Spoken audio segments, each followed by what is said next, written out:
Hello, നമുക്കിന്ന് ഈ നേന്ത്രവാഴയുടെ കുടപ്പം വെച്ചിട്ടൊരു തോരൻ ഉണ്ടാക്കിയെടുത്താലോ? ഹെൽത്ത് വൈസ് അടിപൊളിയാണ് കേട്ടോ. ഒരാളും അത് കളയരുത്. പണ്ടൊക്കെ നമ്മുടെ അമ്മമാർ ഇങ്ങനത്തെ സാധനങ്ങളൊന്നും കളയില്ലായിരുന്നു. നാച്ചുറലായിട്ട് നമ്മുടെ തൊടിയിൽ നിന്നൊക്കെ കിട്ടുന്ന സാധനങ്ങൾ.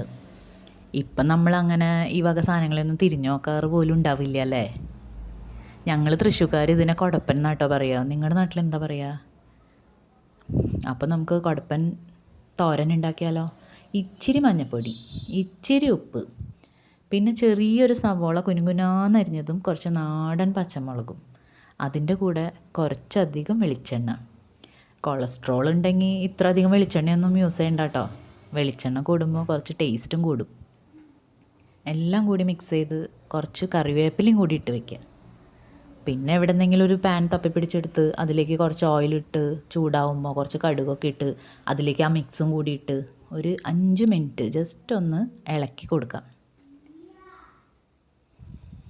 വേണമെങ്കിൽ മൂടി വെച്ച് വേവിക്കാം. ഞാൻ മൂടി വെച്ച് വേവിക്കാറില്ല. അത് 5 മിനിറ്റ് കഴിഞ്ഞതിന് ശേഷം നമ്മൾ ചിരകി വെച്ചേക്കുന്ന കുറച്ച് തേങ്ങയും കൂടി ഇങ്ങനെ അതിൻ്റെ മുകളിലേക്ക് കൂടി ഇട്ട് കൊടുത്തിട്ട് ഒന്ന് ഇളക്കിയെടുക്കുക. ജസ്റ്റ് ഇളക്കിയെടുത്താൽ മതി കേട്ടോ. അപ്പോൾ തന്നെ നമുക്ക് സ്റ്റൗ ഓഫ് ചെയ്യാം. അപ്പോൾ അടിപൊളി നമ്മുടെ കുടപ്പൻ തോരൻ റെഡി.